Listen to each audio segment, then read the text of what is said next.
So thanks for coming out on this rainy day. Like she said, my name is Haley. I'm the curator of the Cayuga Museum. We are going to talk a little bit about a lot of stuff today. So we're going to talk about the lab, the history of the families that lived in the Willard Case mansion, the women who worked at the lab, and then we're going to talk a little bit about women just from the county who contributed to science as well. And then we're going to round it all off by talking about what we can do in the modern world to emphasize the importance of science to young girls to continue their education into spheres like at the Case Research Laboratory. So just to start, many of you are probably familiar with the fact that the Cayuga Museum is just down the road. If it wasn't raining, I would have just walked here because it's so close. But the museum was established in 1936 when a group of locals were looking to establish a museum, and that was led by a man named Walter Long, who, again, many Auburn people are familiar with Mr. Long. He was quite a figure. But it was essentially given to this group of people by Theodore Case in 1936. I say practically given because it was $1 for the cost, so that's a pretty reasonable amount of money for the amount of property that they got. And ever since then, we've been a museum and we've been operating with sort of talking about county history with a focus on science, technology, film, art, and history. So the mansion property, as it was in the 1800s, is such in this photo. So if you've been to the museum, you'll know that we have the big mansion, which is our main building. We have the laboratory, which is this smaller building, and then we have the carriage house. So in the 1800s, there were a number of other properties on the property, such as this big greenhouse that was destroyed by hail. If you've seen our giant ginkgo tree behind our property, it's exactly where this used to be. So it was planted where that was destroyed. But the purpose of showing you this is to show you what the lab used to be. So when we talk about the laboratory, it was once a greenhouse. That was the original building. So imagine like in the summer, it gets very, very hot because we don't have AC. And in the winter, it gets very, very cold because we don't have heat either. So it's kind of a temperamental building. But this is what it looked like in the era of the Willard Case family. We'll start with a little bit of background about the Willards. So whenever I talk about the Cases or the Willards or the lab, I like to sort of set it up so you understand that this was all possible because these families were incredibly wealthy and they came from very affluent families. So we'll start with the Willards. The patriarch was Sylvester Willard. He got a lot of his money from investing in cornstarch. So he was an investor in the Oswego starch factory, which was the factory that first boxed cornstarch into like uniform packages. And his father-in-law and her brother were both very big investors in this company as well. So Theodore Pettibone Case, for whom this library is named, the Case Memorial Library, was once the richest man in Auburn. And that's sort of where you get to these guys and see that wealth trickle down from him. Jane Frances Willard was a Case, so that's how we have the Case connection. And then their two daughters, Georgiana and Caroline, were their only children. They never got married. They never had their own kids. So the Willard line died with these ladies. If you've ever been to the Willard Memorial Chapel, that's the legacy that they've given to Auburn. So they dedicated that chapel to their parents' memory, and it still stands today. So then we have the Cases. When Georgiana and Caroline passed away, they didn't have any male heirs. So the property went to their next male relative, which was Willard Case. Mr. Case was a lawyer by trade, as a lot of wealthy people were, but he never actually practiced law, which is kind of a funny, weird thing about him. He was very interested in science, which is what he preferred to spend his time doing.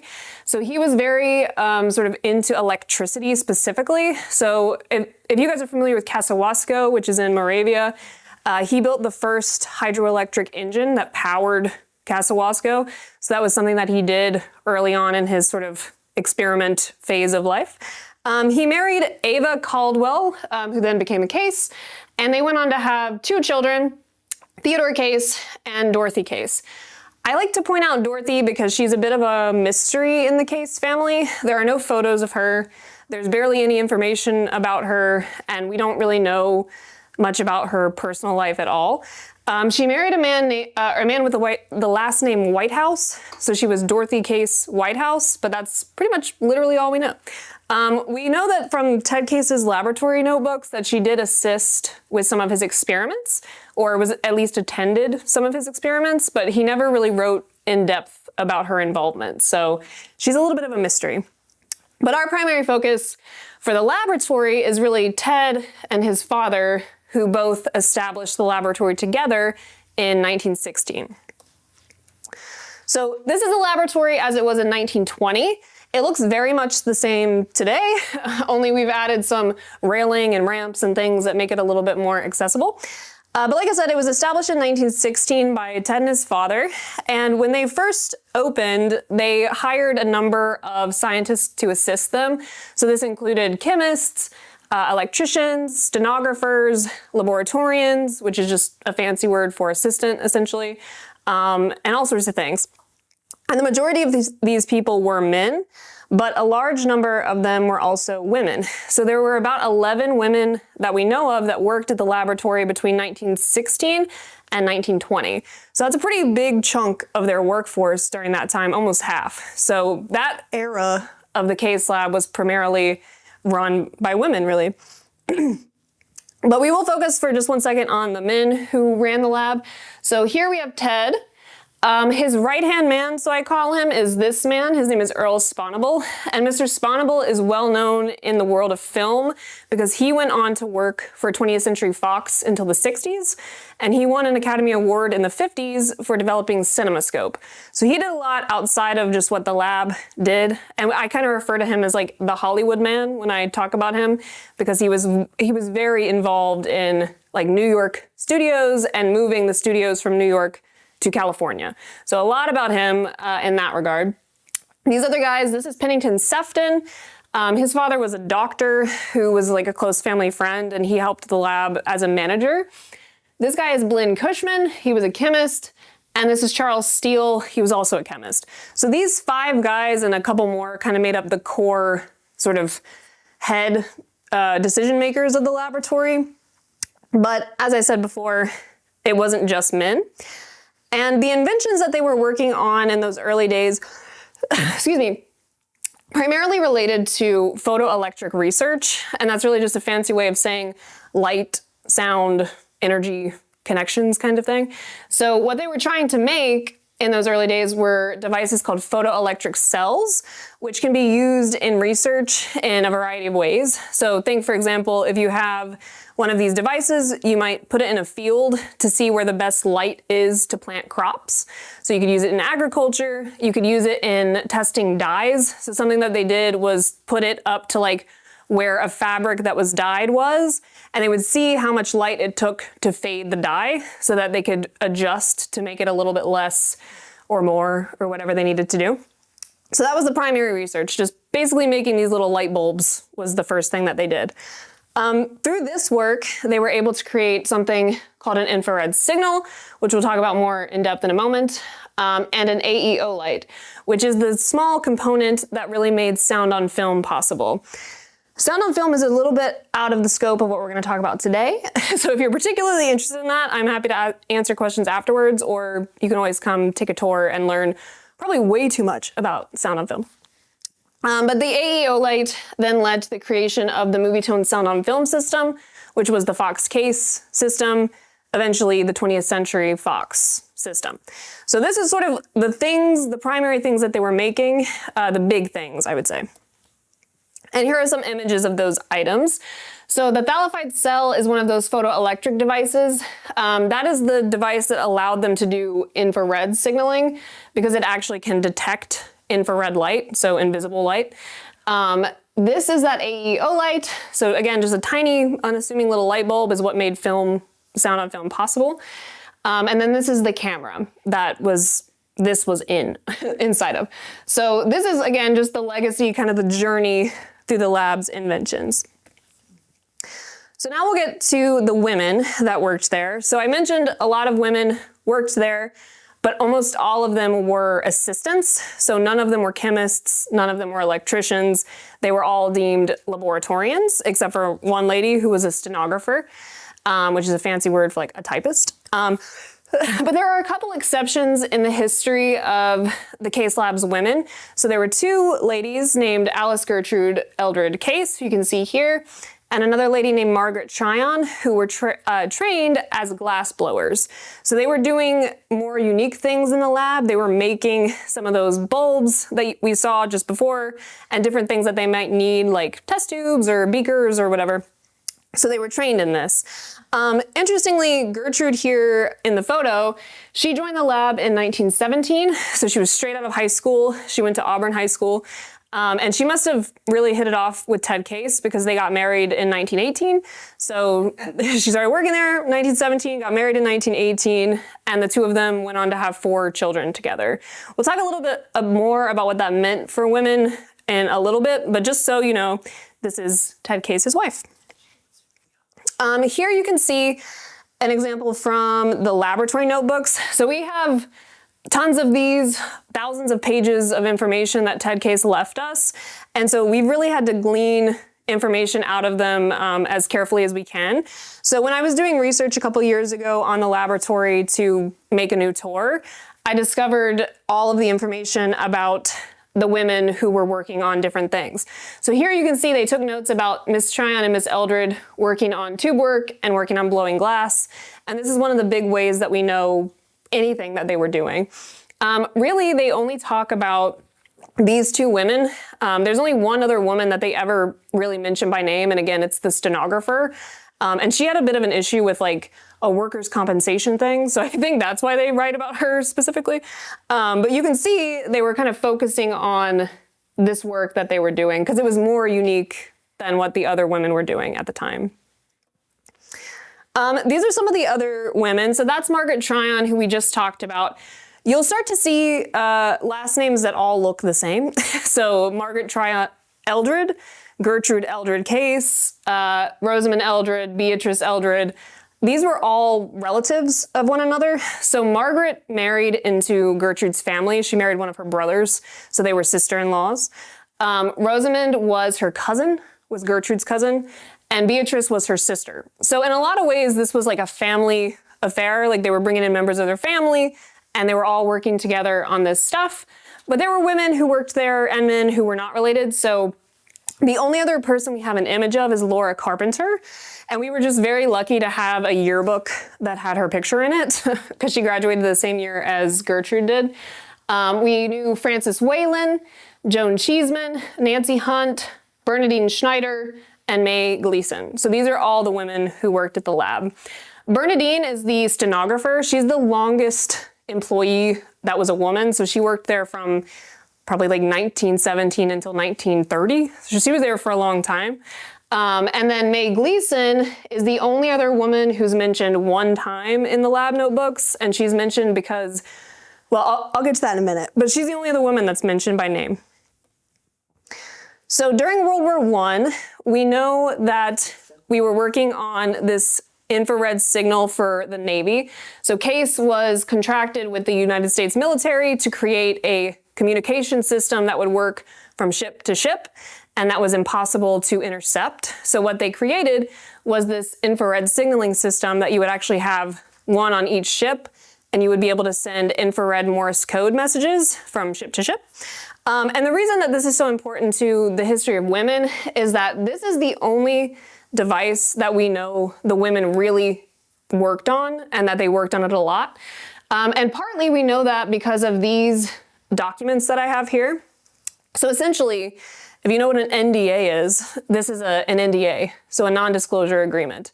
It basically says that if you're working on this device, you're not going to talk about it, or else essentially we're going to go to prison.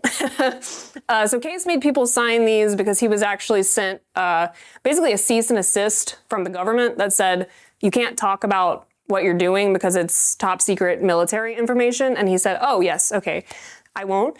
So he drafted these, but the really unique thing about them is that if you can read them from where you're sitting, you'll see that they say herself and they say she, So they only use female pronouns, which leads us to believe that he only made women sign them, which is pretty weird, I would say. So he only made women sign them, and we only have copies that are signed by women. So this is Alice Gertrude Eldred's copy. But that's how we know all the names of those women that weren't mentioned in the notebooks, because we have all these documents. But again, I think when I discovered this and I read them and I noticed that they were in female pronouns, I thought, I wonder if it's just like that sexist thing, which is like loose lips sink ships of the time kind of thing, because like no man signed it. So they just had full faith that they would not say anything. But I'm a little bit grateful for this now because I know all of their names. I say all that. Case was not at all trying to hide that women were working on stuff. He was not trying to diminish their value or their contributions. He actually mentions them by name in an article to the Auburn Citizen, where he thanks the people who worked on it, as well as Gertrude, Beatrice, Rosamond, Joan, Margaret, May, Laura, and Frances. So he lists them all by name, which is very big of him, I think, to do that. And again, that's how we know specifically what they were working on. Back to May, I couldn't find this when I was looking back to make this presentation, but we know that she's the one who actually made the filter that's on the signal that filtered out visible light and only let infrared pass through. So they mention her by name and say that she's the one who made it. So I have a feeling that she was a little bit more than a laboratorian, but they just don't really get into it all that much, which is a bit of a shame.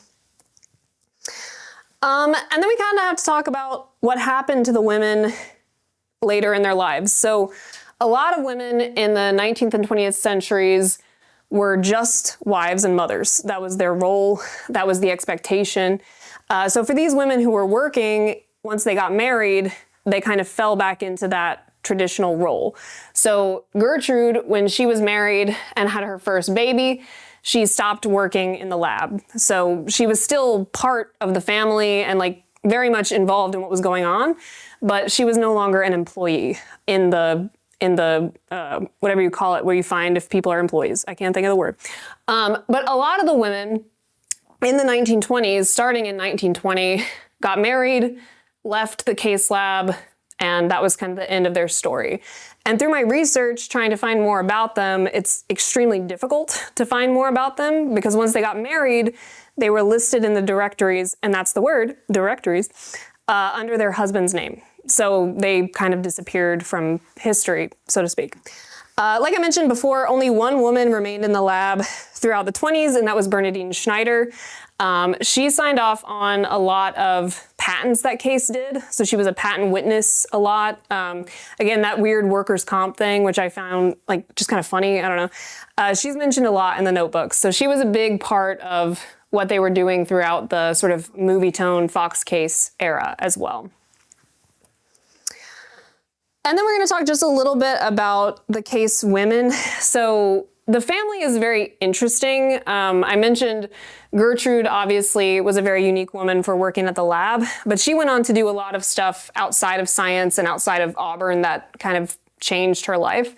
So in the 40s, she and Case got divorced. So they got divorced in 1941. And when they got divorced, she was working as a gray lady for the American Red Cross. She went on to work for the Cuban embassy until Fidel Castro took power. And she did a lot of stuff like that, like giving back to her community. She lived in DC for a while, and I've spoken to living members of her family who visited her in DC and remember her being so gracious and welcoming and really enjoying those experiences. One of the Case daughters, so I mentioned they had 4 children. They had 2 daughters and 2 sons. One of the Case daughters, Jane Case Tuttle, who unfortunately just recently passed away in the last year, she was 100, so she lived a very long, wonderful life. She served during World War II as a code girl, so she broke codes for the U.S. Navy. And I've spoken to her on the phone a few times, and she still to this day will not talk about what she did specifically. So she's keeping that promise.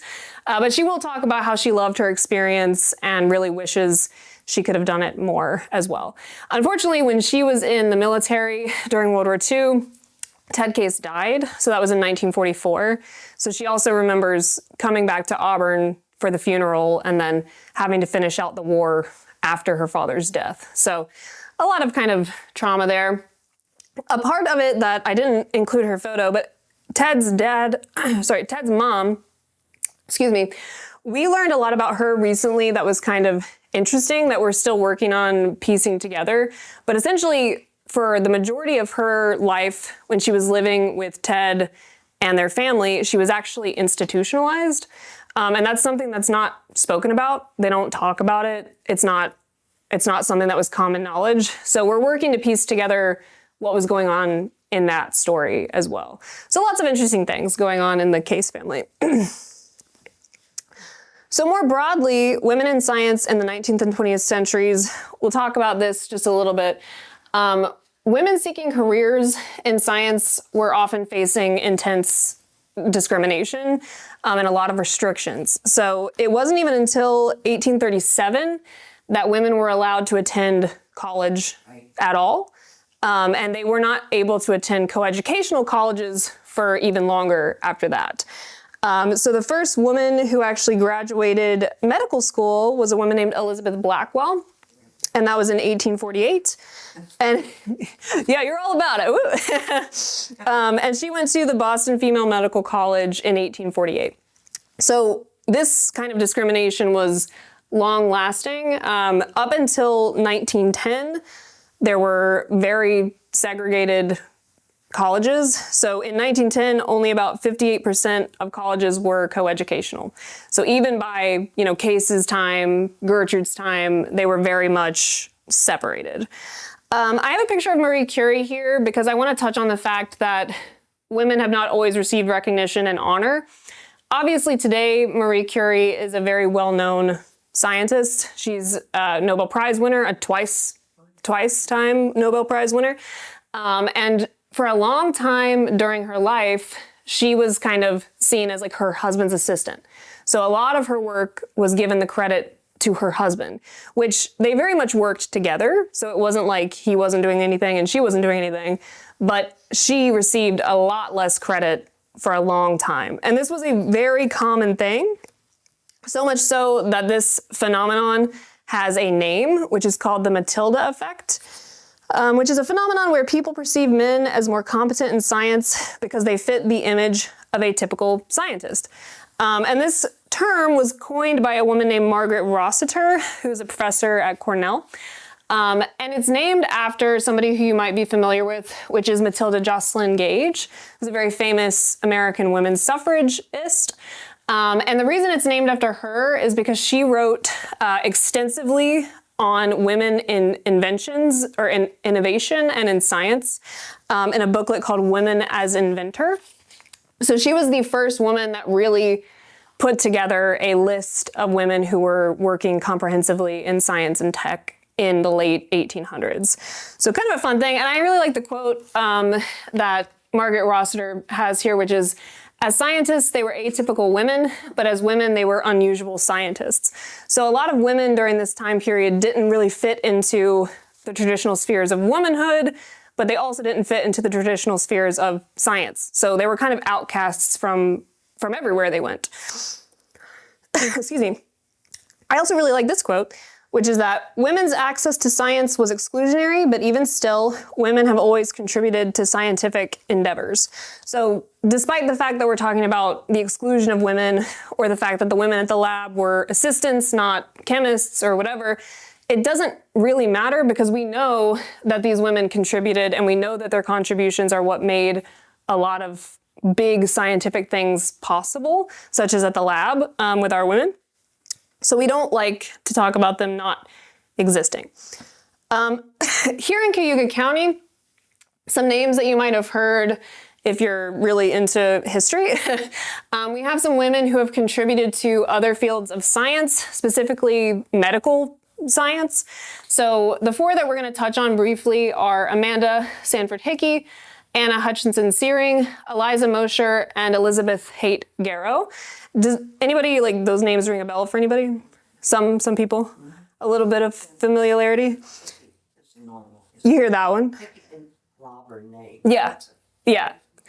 So these ladies, again, all of them were in the medical fields. So we'll start with Amanda because she kind of has the biggest legacy in some ways.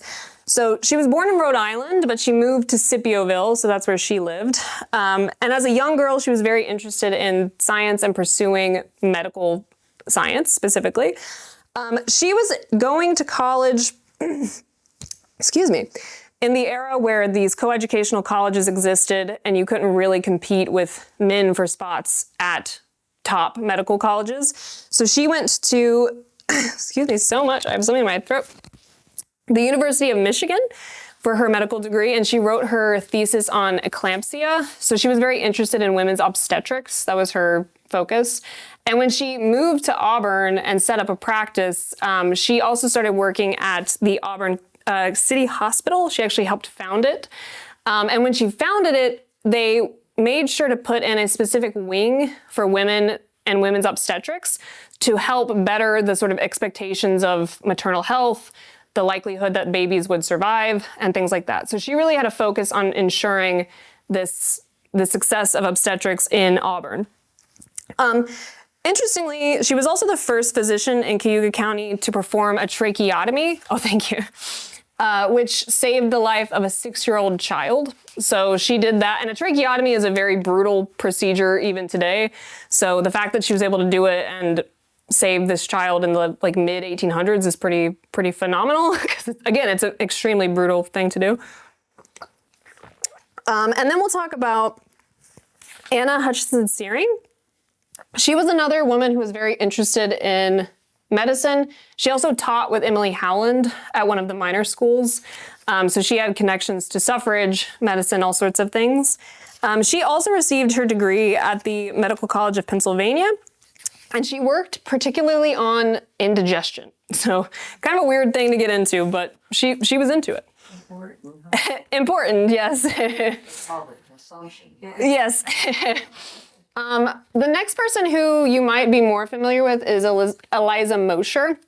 She was very interested in posture. So she made a lot of sort of devices and wrote a lot of patents related to posture devices. So a couple of them that are interesting are this desk that is meant to be better for your posture. So you can see it's almost like a standing desk today.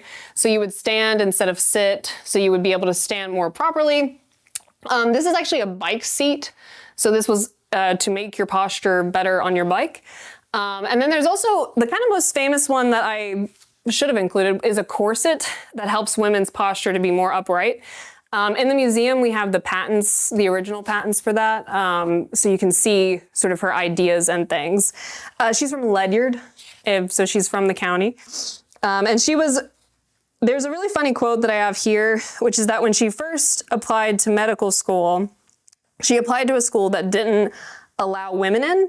So the response from the person who was admitting people was basically to say, we can't have the mixed presence of the sexes because it will offend the delicacy and refinement of women. So kind of a weird thing to be said. But she did eventually get into school and she went on to receive her medical degree. Oh, let me start. Sorry, there's one last person. Which is Elizabeth Garrow. She worked with Eliza Mosher, so they were friends with each other, so they were both kind of interested in similar topics. She went to the New England Hospital for Women and Children. That's where she received her education. And there's unfortunately not that much known about her outside of that, but she and Eliza set up a practice in Poughkeepsie once they were done in this area. And they were actually resident physicians at Vassar College together. So these are things that they did sort of at the same time. So now we're going to talk about that part, which is the modern woman in STEM. So I'm not a scientist, I'm a historian, so I don't really fit into the science thing, but my sister is a biologist, she's an embryologist, so I always think of women in science and I think of her and her education and things like that. So we will talk a little bit about what it looks like for women like her today. So roughly 31% of women are studying a STEM core subject. That means like biology, chemistry, something like that. That's a pretty low number, I would say, especially given that the core STEM subjects are also like what lead to medical subjects. So the majority of women in STEM today are doing so to pursue medical education, so nursing, doctoring, things like that. So again, kind of a weird low number. And then you can see it broken down even further to sort of get why that low number is like it is.